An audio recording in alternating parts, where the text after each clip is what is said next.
Welcome to the Luxury Rental Blueprint Podcast, your ultimate guide to creating stunning vacation and corporate rental spaces. Join us as we unveil the secrets to boosting revenue and elevating guest experiences through high-quality design and luxurious amenities. Whether you're a seasoned property investor or just starting out, on this podcast, we aim to provide you with the tools and insights you need to build your own 5-star rental empire. Hi, welcome to the Luxury Rental Blueprint Podcast. I'm your host, Breanna Williams. Excited to share with you today's guest. She's not only a real estate agent, but she's also the founder of MBX Homes, hospitality-forward STR management company based in LA. Not only does MBX Homes specialize in STR rentals, but they also focus on managing and securing midterm rentals and locations for large-scale productions and films. With just over 70 STR and MTRs, and a boutique motel, MBX Homes exceeds over $1 million bookings year after year. So welcome to Mercedes Sanchez with MBX Homes. Thank you so much for being here. Hi, thank you so much for having me, Breanna. Awesome. Well, I'm excited to dig into your perspective when it comes to design and amenities, your perspective as a co-host, with over 70 properties. How many properties would you say, because of course that's what you're managing approximately right now, but over the years, you've had some that have come and go. So how many would you say overall, how many properties have you probably touched? I will say we don't have a big turnover rate, which is really great to say. So I would say that number has probably reached about 90, probably lost a few over the years. Owners want to self-operate, things happen, people sell. But for the most part, our clients are super happy and they've stuck with us. That's awesome. I mean, it's impressive just to say that you have, over 70 that you're managing. That's a lot of properties. There's got to be a big system in place. I'm sure you've got a whole team behind you that's running Absolutely. things. And what does that look like when you're onboarding a new property? What are some things that you're looking for? I mean, even when you're just going through that application process of whether or not they're going to be working with you, are there certain things that you look for in a property? To be honest, it's more about the client and not the property. We really want to work with great homeowners and people who really want to put their best foot forward, because at the end of the day, their property is also our property and it is our portfolio. And that's something we've learned along the way.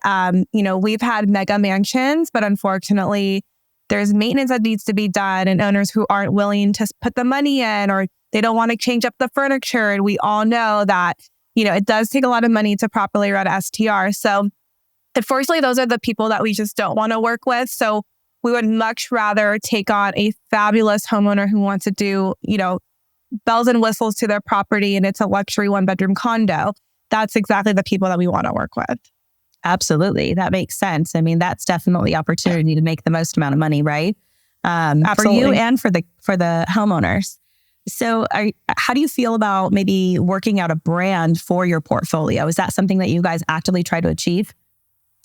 It's something we like to achieve, because I will say we have a lot of repeat clients. So we have a lot of clients that come to us before even going on Airbnb and they're like, hey, I'm coming into town this weekend. What do you have?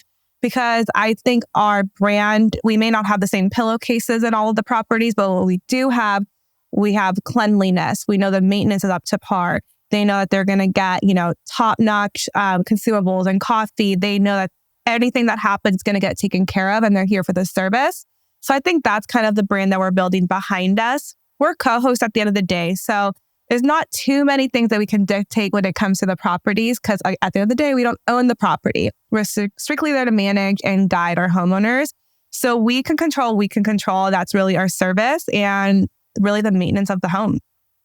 Yes, absolutely. That makes sense. So would you say that those are the things that are kind of the standards? Do you have any additional standards in terms of design or amenities that your properties typically provide? I do have standards, absolutely. So internally, when we onboard a new property, we do have a checklist that we go through, right? And this is something, it could be as simple as having a first aid kit and a fire extinguisher, all the way up to making sure that the bed has 4 pillows on there. So there are little things that we do recommend, and it's kind of a deal breaker for us, but we know that it works and we know that there's value and a purpose to that. We're not just saying throw 4 pillows on the bed because why not? There's a reason to that. There's a study behind it. White linens, for example, we don't do color. We do all white linen. Not only does it streamline our laundry process, but it also just, relates to cleanliness in the consumer's eye. So everything that we recommend to our client does have a purpose behind it.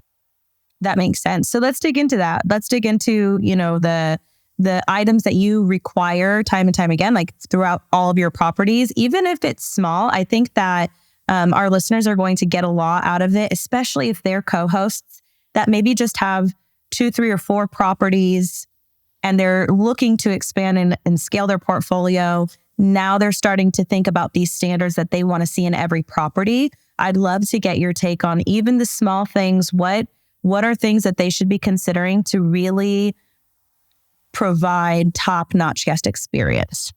I love that. So let's start with the heart of the home, the kitchen, especially with any STR, MTR that we onboard. We're not going to have a basic kitchen. We're not just going to go shop on Amazon Basics and just get the cheapest thing. We're really going to make sure that the kitchen is there. Anything they need is there, from a salad spinner all the way to spices to, a crock pot, a blender. There's so many different things, and maybe the guests are not going to use it, but it's going to be there. And that's just going to bring value instantly. So I will say guests show up and they start opening up every single cabinet and they want to see what's in the home, what they do have, what they don't have. And it's actually something in our comments or in our reviews. Guests always say like, wow, we didn't even cook, but if we wanted to cook, we could have. And I feel like in a lot of B&Bs, you get kind of like really skimpy kitchens. Like I know I've stayed in a bunch of Airbnbs and it's like, okay, you have one spatula, frying pan, maybe a blender if you're lucky. Like there's nothing. Sorry. So that is something we do have a whole checklist that we go through the kitchen and we make sure that that's there. Moving along with like restrooms, we always want to make sure like there's plungers and then nice plungers and not ugly ones. And there's a toilet scrubber and it's cute and it's still aesthetically pleasing. Because you have there's so many times where toilets clogged and there's no plunger. Now as a co-host, you have to scramble and Instacart them a plunger when it can just be there. So as a co-host, you just want to make like your life easier. And I think this over like trial and error, to be really honest. We're like, wow, this incident happened. How can we prevent that moving forward? We actually co-host in this really popular building in downtown. We have like 17 units and they're Jack and Jill bathroom doors with locks on them. We have called the locksmith, I think, maybe 10 times because kids lock themselves in the bathroom and now they can't get into the bathroom. So it's as simple as putting that in our SOP. Like when we onboard a property in that building, we say, okay, we have to change out these handles to dummy ones because kids are going to lock themselves in and it happened time over time, or you're going to be reliable for a $700 locksmith bill because it's always on a Saturday night at 2 a.m. when these things happen. So, it's a lot of little things that we just learn throughout the ways that we implement into our SOP and our onboarding process. That's awesome. That's awesome. At what point or at what phase in your portfolio did you really start to think through these standards and kind of creating this brand identity, or maybe just that expectation of what your guests that are repeat guests are going to expect time and time again across all of your properties? At what point would you say that was it? What was the turning point where you're like, we got to start thinking about this? So I think that kind of started dawning on us when we got to like the 25 property mark and we were like a year and a half in and we started realizing like, wow, people want to come back and stay with us. Like, why do they want to come back and stay with us? And it sounds so simple, but it was honestly because we provided like, to my opinion, like what a basic stay should be, to be really honest with you. Like it's fast communication, it's cleanliness, it's making sure the bathroom stocked, make sure the kitchen stocked. But there's so many operators, and not knocking any operators out there or self-operators, that maybe just haven't had the experience or the clientele requesting these things. So they have no idea they even need them. But we already thought ahead of the game. We're hospitality forward. We thought about what the guest wants, what's the reason of their stay. Like there's so many different factors. And we started really making sure that every single property that we onboard has these items. Yeah, absolutely. I think it's so important to make sure that you're thinking through that guest experience ahead of time so that you can get ahead of any potential issues and just make sure that you're ensuring those 5-star reviews, which you guys at MBX Homes have consistently time and time again. So yeah, absolutely. I will say our reviews are definitely across the board 5 stars. We always get those 4 stars. We all know and love them. does say it doesn't happen. And honestly, the reviews are very consistent. They say, one, we have very fast and efficient communication.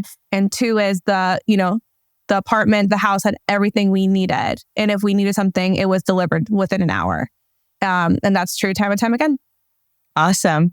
So once you got to that point in your business where you were taking on enough projects and you had already started to see these guests returning and you started thinking through these standards, how did you shift your approach to potential new clients or new onboards when it comes to walking them through what your standards are? Because I've found, as a co-host and walking through with new clients, I have found people come to you and they maybe have 2 or 3 properties and they're looking for somebody to manage them, and they already have their idea of what their standards are. And because they maybe have done it for a while, they have ideas of what they do and don't need to change. How did you start to approach that conversation with your clients, the homeowners, in regards to adapting certain things within their properties to fit your brand standards?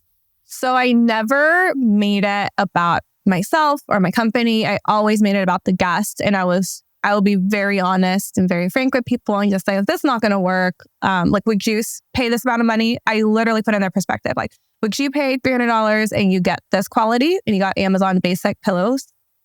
And they look at me, they're like, probably not. And I'm like, okay, so why would you do that to a guest? And I really think it takes somebody to be straightforward and kind of flip the script on them for them to realize like, whoa, yeah, they're right. And that's probably why we got these reviews and this amount of money.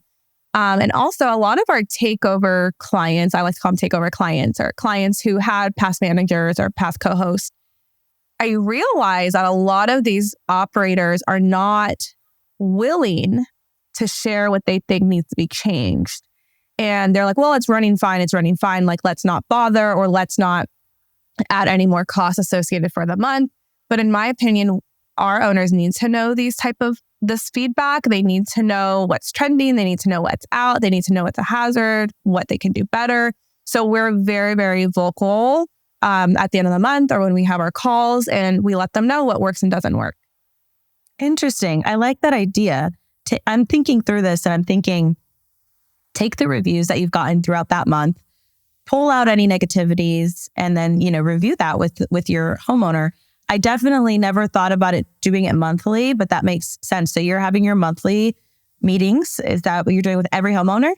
Yeah, we do. Not every, but for the most part, we do like a catch up, like once a month or once every 2 months. We go over their invoices if they have questions, any reviews, any pinpoints, pricing strategies, or what's trending, what's going on. I have some homeowners that could care less and they're like, yep, like you guys are doing great. Bills are getting paid. And I have some that are a little bit more involved and they want to be involved in this industry. They go to the conferences, they do all the things. And I love that. They want to stay up to date and they want to make sure their place is like the number one rental in their area. Awesome. That's awesome. Tell me about the amenities that you have found. Are there specific amenities that you have found that consistently are providing higher ROIs? So they're amenities that you tend to push your clients towards offering for their guests? Yes. So I would say king beds are number one. TVs in bedrooms. I know a lot of people who like to spend money on 4 TVs, but at the end of the day, TV's $300 at Costco. And I think that could really bring good ROI, especially if you're going to host like groups of friends or families, right? Like siblings don't want to watch the same things. They want to relax. I will say as well, stock kitchen, we've time and over again, that is something that you really want to invest in. Quality appliances too, right? Not just like your Oyster toaster and blender. Like maybe you want to get a Vitamix or Ninja, Nespresso. Like you could definitely go higher end there as well. I think that really does show value. And as of recently, EV chargers, that is something that we are implementing into a lot of our single family homes. And we maybe don't see a ton of ROI on there, but we do see that we get the bookings with people with electric vehicles, but maybe we wouldn't have gotten those bookings. So we're still trying to figure out the ROI there, but we are seeing some active bookings just because of the fact there is an EV charger. Would you say that across the board for short-term rentals and mid-term rentals, you're finding higher ROI or increase in bookings in both spaces? Yeah. For EVs? Yeah, absolutely. That's interesting. So we're only like a handful of episodes into this podcast. I've only recorded a handful of episodes, and you're the second person already that has mentioned they're shifting into offering EV chargers whenever possible. How are you kind of controlling your utility usage and things like that? Are you like in a midterm rental, it's common to cap utilities. Are you capping your utilities? Are you just raising that cap because they're going to be using more electricity? Or are you charging them a fee if they want to use EV? Or do you just off the bat charge a higher nightly rate because it has EV? That's a great question. And I think it's dependent on the type of EV. So we have an EV charger at a condo build, for instance, and it's done through ChargePoint, like the condo building kind of regulates that.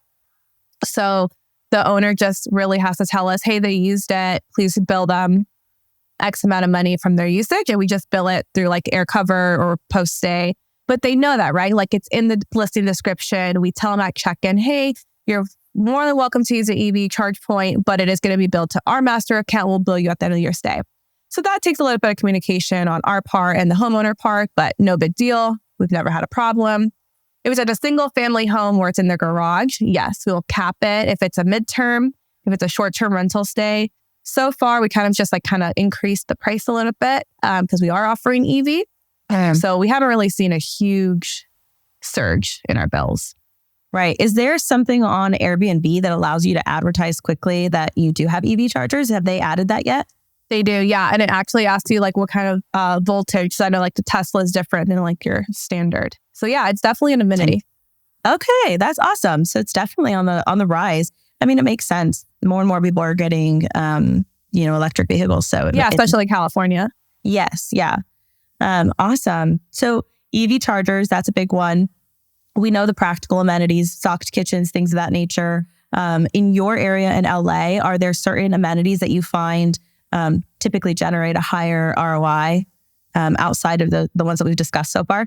Definitely a pool. I will say our properties with pools get booked more than our properties without pools. Even if we don't have a pool, maybe adding a hot tub or adding like some sort of like recreational space outside. Like people want to come to California to enjoy the weather. So anything outside, they typically do like. We also include like beach towels, beach basics, coolers. Like it's so simple, but guests are coming here on vacation and they don't want to stop at Target to go buy those things when they're available at the B&B. So we supply boogie boards, like all of those fun things at the homes. How do you determine quantities on things like that? Honestly, sometimes like we'll just buy for kids. Or sometimes too, like we buy for very specific families coming, right? Like we'll have like a 2-week stay. We know they have 3 boys. Okay, we'll just buy 3 boogie boards. And now they stay there. And now it's fun. And then we could keep adding as we go. So that's another thing too with our clients, because we understand there's a huge upfront cost to like starting your own STR, MTR. So we also tell them like your property is never going to be perfect for all of your guests. So let's just do what we think is right. What we think your target market, what your target demographic is going to be. And we could always shift that. We could always change. I mean, I'm removing a whole bed today and adding a crib in one of my properties. Like our handymans, they're doing that now. So they need a nursery for 2 months. So we are flexible. We are charging for these things as well. But who would have thought we needed a crib? Did your guests request that? Or is that something that you picked up on? Or they requested it. Okay, very cool. People are not, if they're spending a certain amount of money, they're not shy to ask. Yeah, that makes sense. I mean, I could see you definitely get a little bit of a higher, what's the word I'm looking for? A little bit more high maintenance as you, sometimes we get high maintenance, higher in those monthly rates and nightly rates. Are all of your properties hybrids, or do you have some that are strictly only STR? I'm sure you have a couple that are strictly MTR just because of jurisdictional restrictions. I would say maybe about 30% of our portfolio is hybrid. The rest is strictly MTR, STR. It's again, very specific to location, their permit situation. But we have a few that flex. Okay, that makes sense. Now, do you feel like there are certain design styles that tend to bring higher ROI, or do you feel like is it neighborhood specific, property specific, or or have you seen consistently like a specific design style works the best? So I don't love a theme. I'm really against themes because I think when you have a theme, and this could be Bachelorette theme, this could be Disney theme, maybe whatever theme, I just think you're putting yourself in a box and you don't have multiple exit strategies. And I think it's really important that you have a flexible space. Sorry, I'm dealing with this cough. So I don't love themes. I will say though, like the modern, traditional, like it sounds boring, but it works. So like for me, I like functionality. I like clean colors. I don't love a ton of color. I do like wallpaper as long as it's tastefully done. I guess you could say I'm a little boring, but boring has worked is what I'm trying to say. People sometimes want to know, okay, I'm getting this fabulous home. It's simple, it's comfortable, but wow, was like that Nespresso machine amazing. They had an EV charger. Their pool was fantastic. They had all the floaties. So I think for me, like if you have a really, really solid basic foundation, and then you add on with like very high quality amenities and all the bells and whistles, and you don't miss a beat in that aspect, you have a really great STR and MTR, because then you can switch up hybrid, no problem. Yeah, that's very true. It does make hybrid a little bit easier. I've seen definitely in terms of designing midterm rentals versus short-term rentals, midterm rentals all the way. We generally go relatively neutral. We'll play on textures. We'll play on maybe like shapes, some maybe more organic or maybe more square, geometric. We'll play with things like that to make things visually interesting. But overall, the color scheme stays fairly neutral just so that we can attract as many people as possible. Also in a midterm rental, you don't want overstimulation. Because that's true. Yes. Many times people are in either their really busy work life, they're coming out for work, whether it's a corporate or if it's a relocation, there's already a lot of emotion going on there. So they just need someplace that can be relaxing. Travel nurses even, or traveling medical professionals. Yeah. There's such a high emotional aspect to that job. They're very busy all the time. There's a lot going on. You don't know what they just experienced during their shift. So when they come home, it needs to be so relaxing and welcoming. So I could totally see that in that space. And I can even see in LA, comping as many properties as, I've comped out in that area. There's not a lot of wow in your face, very thematic things. Maybe if you get a little bit closer to Disney, you might see a little bit more thematic options. Or if you're right on the beach, you might see a little bit more thematic options. But honestly, nobody wants a beach house that has seashells and starfish everywhere. No, they don't. And also if you do the neutral, like you could always adjust to your clientele. So like for instance, like if you're a hybrid property, you have a great neutral base, and then you have a midterm and they have a boy and a girl, age 12. Now okay, now I can just take those throw pillows, store them, and I could put like some more boy themed, whatever, race car, and I could do like more like prissy cowgirl, whatever's in right now for the girl, sparkly, Taylor Swift, whatever. Like now you could kind of really you could customize it to what their kids like or whatever.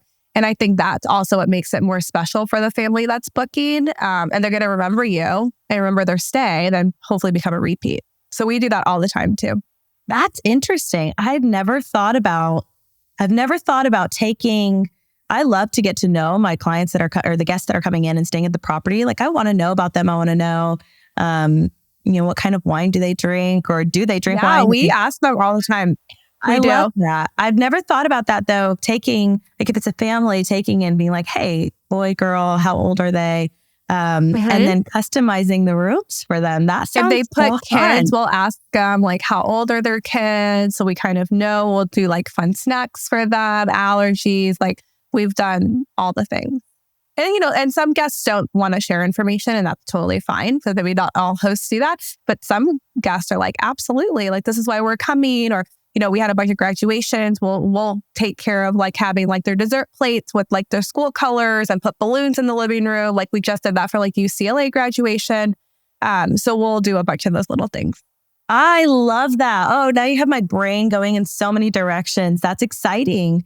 Yeah. I love that approach to hospitality. Do you advise your clients, the homeowners, do you advise them like on a certain price point? Like, is there a budget you have for each stay, or is it a percentage based price or anything So we pretty much charge a premium because we do these things and it is included. So I guess we're capped at a certain amount of money. If they would like to contribute and we're like, hey, you just got this fabulous 20-night reservation. Would you like to do something for the family? They're typically like, yes, absolutely. Here's $300, $500. Do whatever you want. That's a whole different conversation that we always do have with our homeowners and our clients. But typically, if it's like a few party plates and balloons, like $15, like that's fine. We'll eat that. We'll make it special because that's our brand. That's what we want to do. Okay, that's part of the MBX brand. That's, when I have talked to you in the past and when I've heard you speak in the past and things of that nature, I mean, you definitely talk about and share a lot about how you have a lot of repeat guests and you have a lot of people that are coming straight to you all the time. Housing. You have set an expectation and a standard within MBX Homes, and people across the industry understand that, and then your guests understand that. And you're getting a lot of, sometimes it's celebrities or sometimes it's film and production crews and things like that. They're coming back to you and saying, hey, we're in town. What do you have? And you just kind of sometimes they don't even care if they're across the valley. They're like, we'll stay with you. That's fine. And we also we make it so easy too. Like we're like, great, here's the contract. Zelle the money, stripe the money. Here's your link to payment. And it's like done. And our clients love that. I love that. So originally when I was wanting to talk to you a little bit about this and share with other people, because you and I have these conversations actually relatively frequently, but I always take something out of our conversations. And so I feel like it was such a good idea to open it up so that people can listen in and learn from it too, and have some place for this to just live on the internet and more people can learn. And I'll probably go back and listen to it because, I'm sure I'll pick up something new every time too.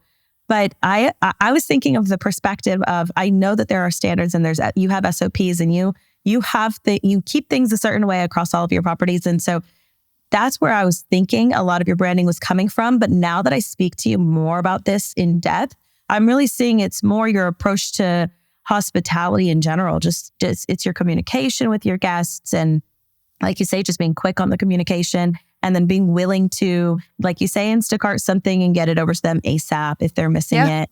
I love that approach. And if you're a co-host and you're listening and you're thinking about branding your portfolio and you're starting to kind of build that out, I almost would say you really should start thinking there. Think about, yes, of course, it's important how you're setting up your property and what you're including, because that does directly impact your guest experience. But you can start impacting guest experience before they even check in and give them that really good first impression before they've even seen the property, which I think is something pretty awesome. This is more than likely why so many homeowners want to go with MBX Homes too. Yes. And I mean, too, I will say, because we do put a lot of care.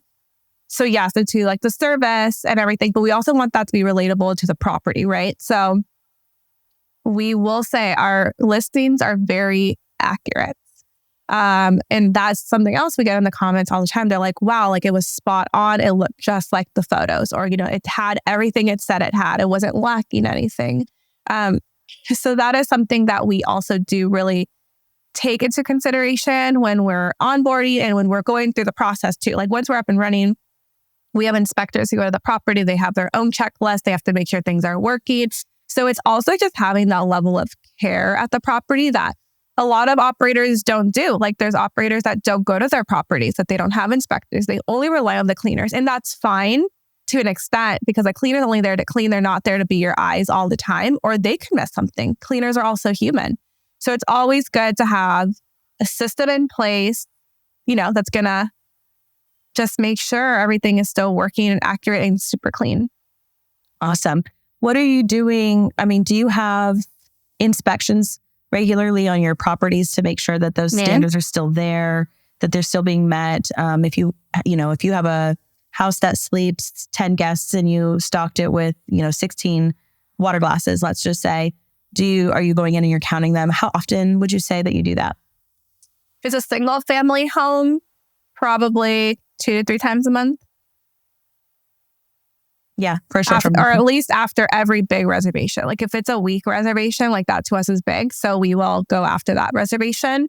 For a condo, probably 4 times, because that's a lot more turn and burn. Our 1 bedrooms are literally 90% occupied. So it's a lot of turn and burn. And that takes a toll on like linens and glassware, and just beach towels, and like things just get ruined. So that has way more. Like we have a dedicated inspector for our downtown building who's there probably 3 times a week, honestly. Is that building that you have the 17 units in? Yeah. Yeah. So you probably have, do you keep, because it's 17 units, do you keep the same sheets, the same towels, the same beach towels, so that you have so much backstock that you could fill it in any property? Yeah, that makes sense. Exactly. We have a whole storage in that building. Interesting. Now, I'm going to totally shift things a little bit. I know several of your properties have coffee bars, and you've kind of hinted at thus far, like having an espresso machine and things like that. Do every one of your properties have a coffee bar? Not a coffee bar, but we do. So our, for sure, standard is electric tea kettle, Keurig. So the two things we absolutely need. If you want to do espresso and Keurig, or, stovetop, pour over and a Keurig, that's fine. But those are for sure our top 2 non-negotiables. Got you. Okay. That makes sense. And the reason for that is honestly just for our own operation. Like we're always going to have pods on us. So like if they need coffee, like the cleaners have pods on them, they could just stock it. Oh, that makes sense. Yeah. Makes it way easier. And that's just for us, for like our business practice. And what about, so out of the properties that do have full coffee bar setups, do you feel like, since you can compare, I mean, because you get to see a lot of different things, and it's all concentrated in one market. So you get to kind of really compare, the ROI on different amenities and things of that nature, or the ROI on a 1-bed versus a 3-bed, single family versus condo. Like you have a really good point or a good lock on what that's going to drive financially. So full stocked coffee bar or just your Keurig, is there a significant difference in ROI? No. Okay. I will say no. And I will say too, it depends. It depends where your property's at. Like for our city properties, they never use it. Like coffee goes bad, creamers go bad. Why? Because they want to go to all the coffee shops that they see on TikTok and Instagram all the time. So their day is planned out by going to start their day at that cafe and then doing the whole city of LA. If we're in a single family home and we have a multi-generational family, grandma, grandpa, mom, and like a kid, they're probably going to use the Keurig more. They're probably going to use a drip more. Honestly, so many people have no idea how to use an espresso.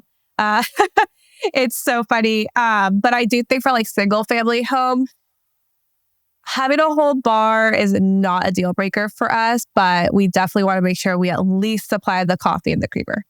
But we don't need the syrups. We don't need any of that. I could save myself so much time, like not washing those syrup bottles that you buy on Amazon. Like those things are such a pain to wash. Well, and sometimes it's like people want to do so much, and I love that. But if you're not on top of it, you're honestly doing yourself a disservice, because now they're like, oh, that's gross. Like the caramel's sticky. No one's going to use it because no one's checking it. So it's honestly like, if you're going to do it, you have to make sure that is like in your SOP, in your inspection, and somebody is cleaning that out. Oh my gosh, I didn't think about that. It's, that makes sense. That makes sense. Now I know I could just save the time. I don't generally put a lot of money into like the syrups and things like that, but it's a super cute picture. So it is cute though. If you can actually look at it, I can understand though, if you're in a coffee centric area, like if you're in a Seattle where like coffee is a big deal, I could fully understand having that coffee bar. You're going to probably need that because I'm sure all yes, I think that's fun. Exactly. Or having like local, like we do like a lot of Alfreds and like our like larger homes, because I know like Alfred's like all the rage, and when they see Alfreds they get so excited. So we'll just do like their regular like ground coffee for drip. So we try to keep it like a little bit local-esque, and not just do like Starbucks. Well, we're not in Seattle, obviously. What about, I feel like the practical stuff in the kitchen, fully stocked, that makes sense. Coffee bar, I kind of wondered about. In a bathroom, what about bathrobes? We have a few properties that do bathrobes. Make sure your cleaner's washing them. That's my only thing. So it is extra, laundry your cleaner has to do. So make sure that's in your cost as well. So I know our cleaners definitely charge us for all the laundry, or we take it to the mat or a fluff and fold service. But yeah, I love good row. I also love disposable slippers. We do the slippers at a lot of our high-end properties. Like they're packaged up. We keep them in the packaging so guests know they're brand new. We put them by the robe in the bathroom. That's in like a little earplug. So we do like a little like nighttime kit. Nice. We've done that before. That's really, people love it. Do they use it? Sometimes they don't, but it's there if they want it. Yeah. And it's just, it's the wow factor, that first impression. They walk in. Exactly. And you can like stage those really nicely too. Say that one more time. You can like stage the slippers and stage the robe very nicely. Yeah, that's a good idea. Okay, that's in a bedroom. Any other little cute touches that you feel like have impacted ROI? Maybe not a huge impact in ROI, but an impact in like their arrival experience. We do fresh flowers. We've done fresh flowers many times. We do water by the bedside instead of water in the fridge. I think that has such a more luxurious factor, like a little mini Fiji or a little mini essential water by the bedside and in the bathroom. That's just like another touch. Like if you're at a 5-star hotel, like that's what they would do during turnover service, instead of just like stocking it in the fridge. So just like little touches, and that again, it filters down to the team because they're the ones implementing it and doing it. So you really just have to like teach and train your team. Yeah, I like that idea. I love the idea of the water by the bedside.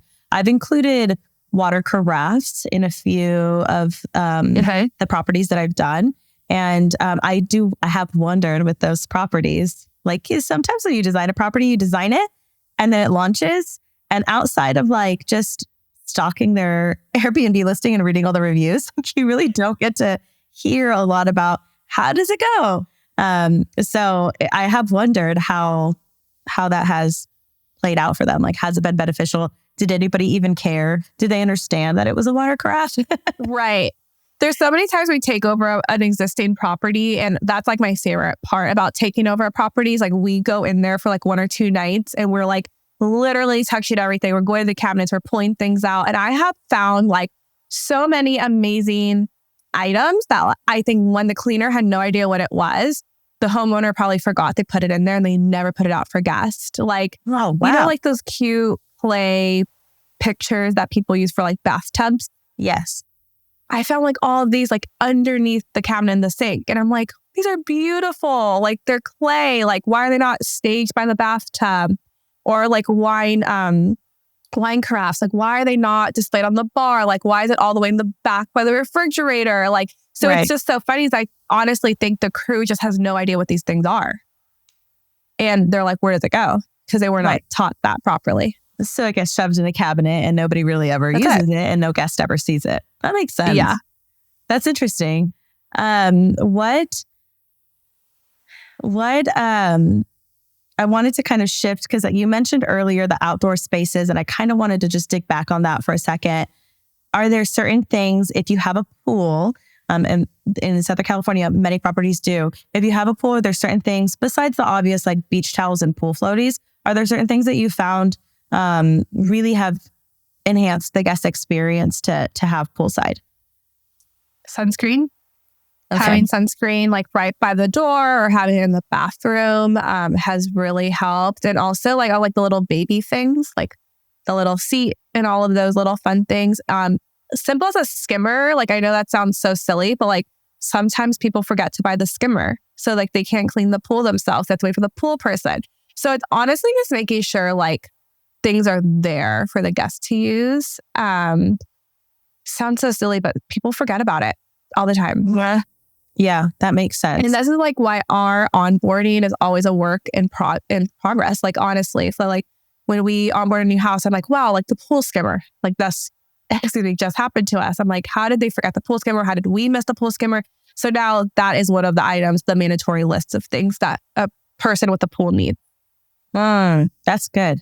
I like that you have that list too. That's helpful for your homeowners so that, you guys aren't, again, you're getting ahead of any potential issues before they even occur. That's awesome.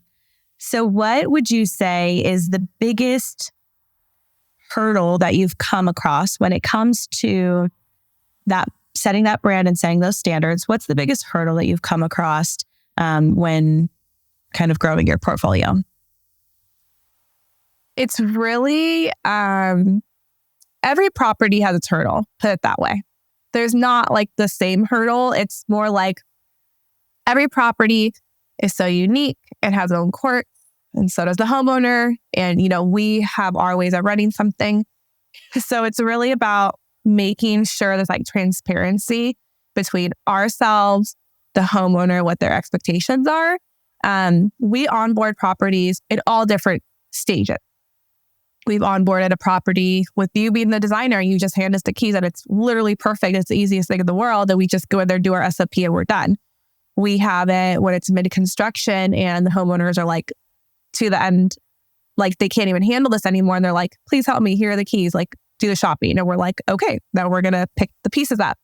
And we also have it where they thought they were going to be a solo operator. They launched this Airbnb, this B&B, and it's not performing. And it's because they literally did the bare basic on Amazon. And it just looks like a room with a bed in it. And it has like nothing nice in the kitchen. And, everything's bare. There's no window treatments. There's nothing. And they're expecting $15,000 a month of revenue. That's just not going to happen.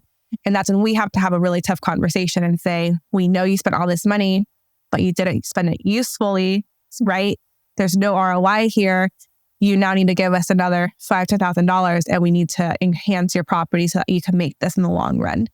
Those are the toughest conversations to have, and we have those all the time. For us, what's that? I was just going to say, will you even take guests at this point or take clients at this point? If they're willing to spend the money and make it right, yeah, we will. Okay. We will. Absolutely. It's kind of hard because this is our life. We talk about this all day long, but for the regular person, this is not their life. Yeah. And they're thinking just what they want to think, what they think is good. Maybe their one Airbnb experience, like they have no idea.